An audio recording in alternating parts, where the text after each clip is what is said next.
سه تاریخ مهم و سرنوشت‌ساز برای بیت کوین که میتونه نوسانات شدید قیمتی رو داخل بازار ایجاد بکنه. پس اگر معاملات اسپات یا فیوچرزی دارین تا انتهای این ویدیو همراه باشین که این سه تا تاریخ مهم به همراه یه سری نکات تکمیلی رو بهتون توضیح بدم. سه تا تاریخ مهمی که بهتون گفتم در رابطه با دیتاهای مهم اقتصادی هستش که قرار هست طی روزهای آینده خبرهایی رو ما حول اونها بشنویم. اگر شما وارد سایت forexfactory.com بشین میتونین لیست تمام خبرهای مهم اقتصادی رو مشاهده بکنید. زمانی که وارد این سایت شدین دو تا تنظیم مهم رو فقط لازمه که انجام بدید. تنظیم اول اینه که بیاین این قسمت فیلتر رو بزنید و روی خبرهایی که قرمز رنگ و نارنجی رنگ هستن کلیک بکنید. اینجا هم دلار آمریکا رو انتخاب بکنید. بعد از اون اپلای رو بزنین که فقط این تاریخ‌های مهمی که در ارتباط با ارز دلار هست بهتون نمایش داده بشه. چرا ما با ارزهای دیگه کاری نداریم؟ به این خاطر که اینها تأثیر زیادی توی اقتصاد جهانی علل خصوص بازارهایی مثل ارز دیجیتال نمیتونن داشته باشن. دلیل اصلی این موضوع هم برمیگرده به اینکه پرقدرت ترین و پر استفاده ترین ارزی که در سطح دنیا وجود داره دلار آمریکا هستش. تغییر دومی که شما باید انجام بدین روی این قسمت تایم زون هستش. این رو باید روی تهران تنظیم بکنین که در نهایت این تاریخ ها و ساعت ها رو بر حسب زمان ما داخل ایران بیاد بهمون نمایش بده که دقیق‌تر بتونیم این دیتا ها و زمان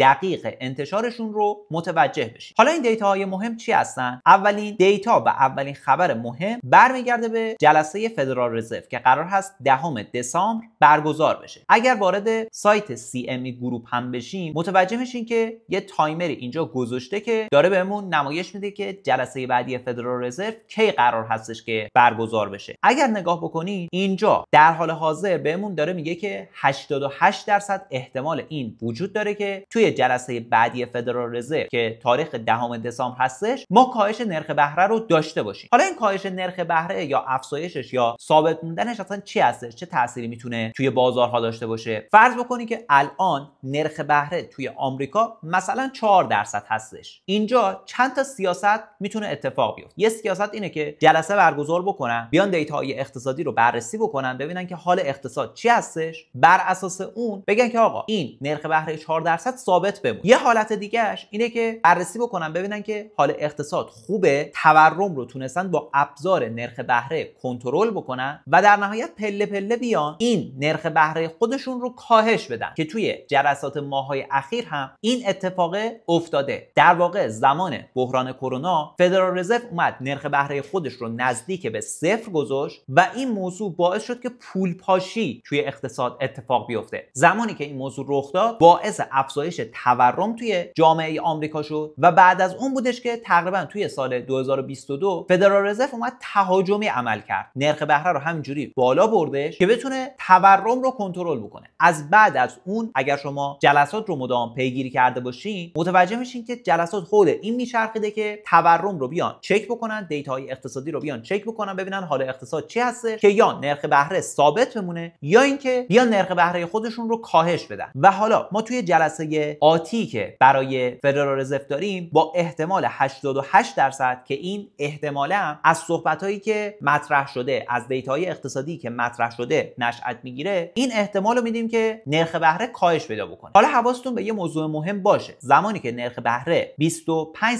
واحد کاهش پیدا بکنه این احتمالش با توجه به اینکه الان 88% هستش بیت کوین هم تا حد زیادی این موضوع رو پرایس کرده، پیشخور کرده. این نکته مهمیه که اکثرا بهش توجه ندارن. فکر میکنن که اگر توی جلسه بعدی فدرال رزرو نرخ بهره کاهش پیدا بکنه پس خیلی دیگه به نفع بازار هستش. نه، الان بازار این شرایط رو پیشخور کرده. دلیل اصلی رشد بیت کوین هم توی چند هفته اخیر دقیقاً همین موضوع بود. بعد از اینکه اگر ما اینجا نمودار رو تقریبا روی یک ماه یا یک هفته اخیر بذاریم می‌بینیم که از این قیمت ها رشد به نسبت خوبی رو داشته، یه مقدار تونسته ریکاوری بکنه. که حالا این ریکاوری قیمتی که بیت کوین داشته به خاطر صحبت ها و مصاحبه‌ای هستش که یکی از اعضای فدرال رزرو داشت. امیدواری رو ایجاد کردش که توی جلسه بعدی که 10 دسامبر قرار هستش که برگزار بشه احتمالاً ما کاهش نرخ بهره رو داشته باشیم. یه نکته مهمی هم بهش دقت داشته باشین اعضای فدرال رزرو 12 تا هستن که این مصاحبه‌ای که بهتون گفتم توسط یکی از اعضا انجام شده بود. به این معنی نیستش که 100%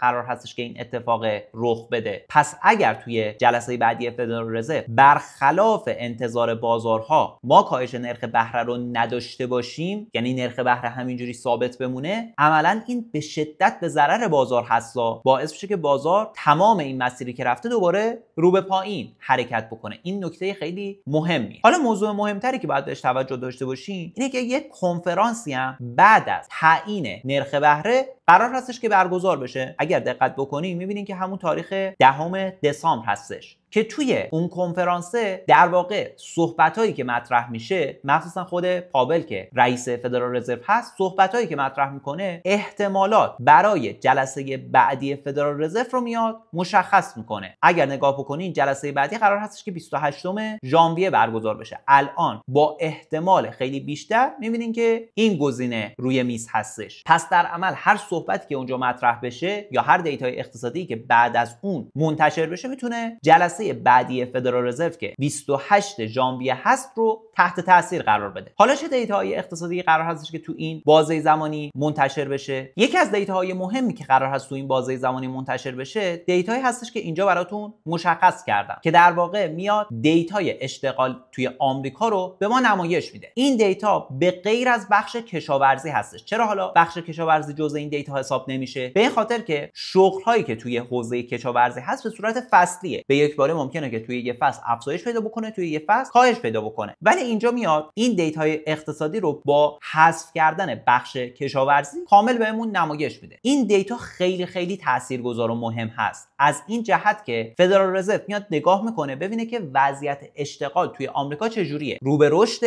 یا رو به کاهشه. اگر این دیتاهای مثبت بیادش نشون میده که وضعیت اشتغال توی آمریکا خوبه، پس در نتیجه حال اقتصاد خوب هستش. در نتیجه این موضوع توی جلسات بعدی فدرال رزرو احتمال کاهش نرخ بهره وجود داره و این احتمالش هم احتمال خوبی هستش. چرا؟ چون حال اقتصاد خوبه، ابزار نرخ بهره‌ای که فدرال رزرو اجرا کرده در عمل تونسته موفقیت آمیز باشه و شغل هم توی آمریکا رو به رشد هست. حالا اگر این دیتاهای بد بیادش نشون میده که حال اقتصاد خوب نیست، شغل‌ها داخل آمریکا داره از بین میره و این نگرانی رو از رکود توی اقتصاد آمریکا داره بالاتر میبره که با این شرایط هم احتمال کاهش نرخ بهره هست، ولی نه به اندازه حالت اول. این نشون میده حالت دوم که در عمل فدرال رزرو میخواد نرخ بهره رو بیاره پایین که فقط حال اقتصاد رو خوب بکنه، از رکودی که داخل اقتصاد اتفاق میفته جلوگیری بشه. حالا اگر این دیتاهای خوب نیادش، رکود توی اقتصاد آمریکا بخواد اتفاق بیفته، این موضوع میتونه دامنگیر تمام کشورهای دنیا بشه و در عمل باعث ریزش شدید توی بازارهای مالی مختلف میشه. یه بحران شبیه بحران مالی سال 2008 یا حتی سال 2000 میتونه اتفاق بیفته. از اونجایی هم که توی چند سال گذشته ما یه بحران بزرگ اندازه بحران سال 2008 یا حتی سال 2000 نداشتیم، فقط بحران کرونا رو داشتیم که حالا جنبه اقتصادی خیلی نداشته، ممکنه که بعد اومدن این دیتا فعالین بازار رو یه مقداری نگران بکنه. پس این دیتایی که قرار هست 16 دسامبر منتشر بشه هم خیلی دیتای مهم. دیتای آخر مهمی هم که طی روزهای آینده منتشر میشه 18 دسامبر که بحث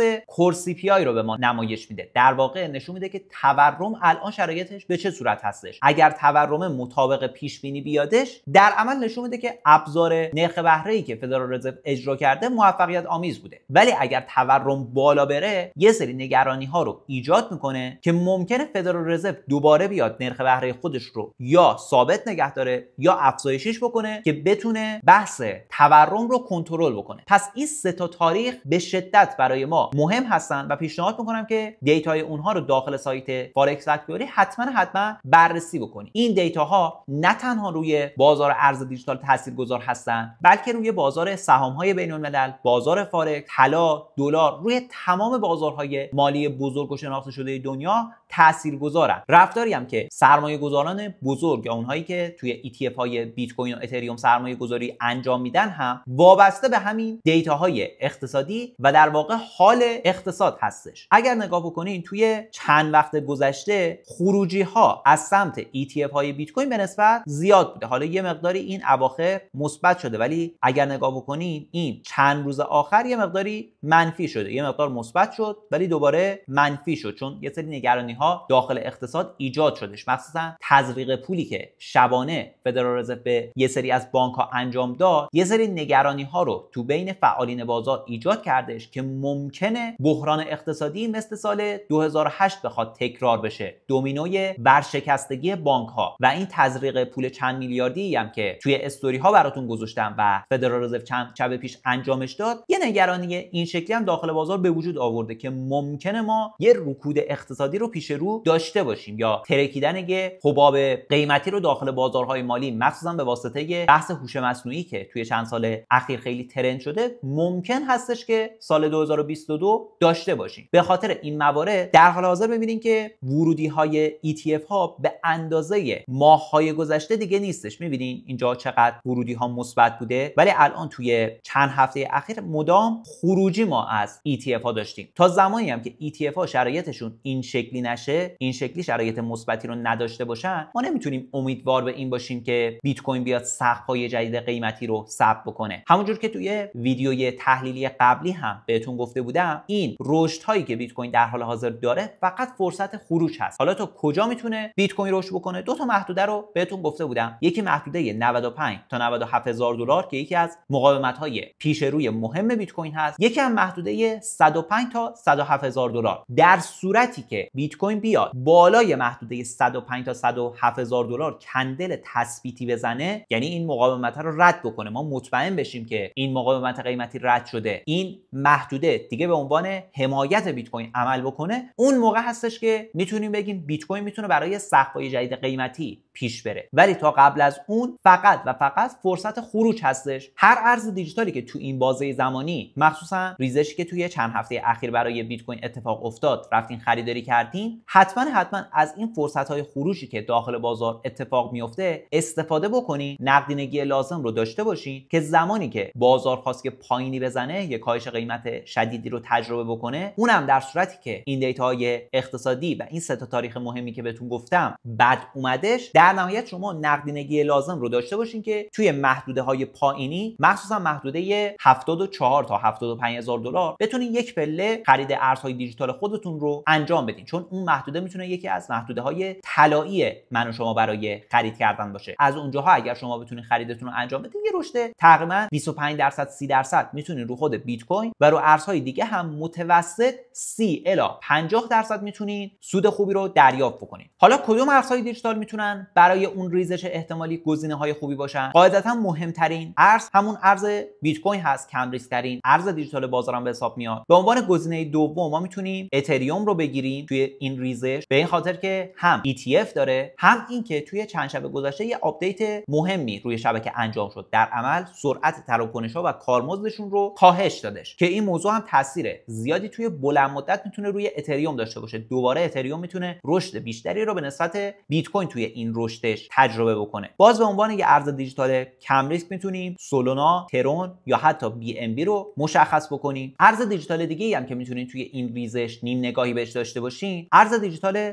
هایپر لیکویده که رقیب مستقیمش در حال حاضر پروژه استر هستش. پتانسیل استر به نسبت پروژه هایپر لیکوید قاعدتاً بالاتره. چرا؟ چون مارکت کپ کوچیکتری هستش، میتونه قسمتی از سهم بازار پروژه هایپر لیکوید رو برای خودش بکنه، مخصوصا با توجه به آپدیت هایی که در پیش داره و حالا توی استوری های اینستاگرام هم این موضوع رو بهتون اعلام کردم. به عنوان یه ارز دیجیتال دیگه هم میتونیم سوی رو مثال بزنیم که ارز دیجیتالی هستش که همین چند روز پیش ETF اون هم تایید شده، قرار هست به زودی معاملات اون هم آغاز بشه. پس این هم یکی از گزینه‌های مناسب هست. ارزهای دیجیتال دیگر رو در حال حاضر بهتون توصیه نمی‌کنم چون ریسکشون بالاتره. وقتی ریسک بالاتر باشه، در عمل احتمال اینکه شما دچار ضرر و زیان بشین به نسبت سود بیشتره. نکته مهمتری هم که باید بهش توجه داشته باشین اینه که تمام ارزهای دیجیتالی که اینجا بهتون به عنوان واچ لیست معرفی کردم، ارزهایی هستن که شما باید به صورت اسپات خریداریشون بکنین، نه به صورت فیوچرز. این مسئله مهم رو حتما بهش دقت داشته باشید. حالا اگر می‌خواید محدوده‌های مناسب خرید و فروش این ارزهای دیجیتال یا حتی ارزهای دیجیتال دیگه‌ای که پتانسیل رشدهای خوبی رو دارن دریافت بکنی، پیشنهاد می‌کنم که عضو کانال مدرسه ترید بشین، چون داخل این کانال ما به صورت روزانه و هفتگی موقعیت‌های مناسب و پرپتانسیلی که داخل بازار وجود داره شناساییشون می‌کنیم. داخل این کانال کانال به صورت رایگان منتشر میکنیم که شما هم بتونید از موقعیت‌های خوبی که اتفاق میفته نهایت سود رو به دست بیارید. امیدوارم این ویدیو و نکاتی که در ارتباط با تحلیل بیت کوین و بازار ارزهای دیجیتال خدمتتون ارائه کردم براتون مفید بوده باشه. موفق و پرسود باشید.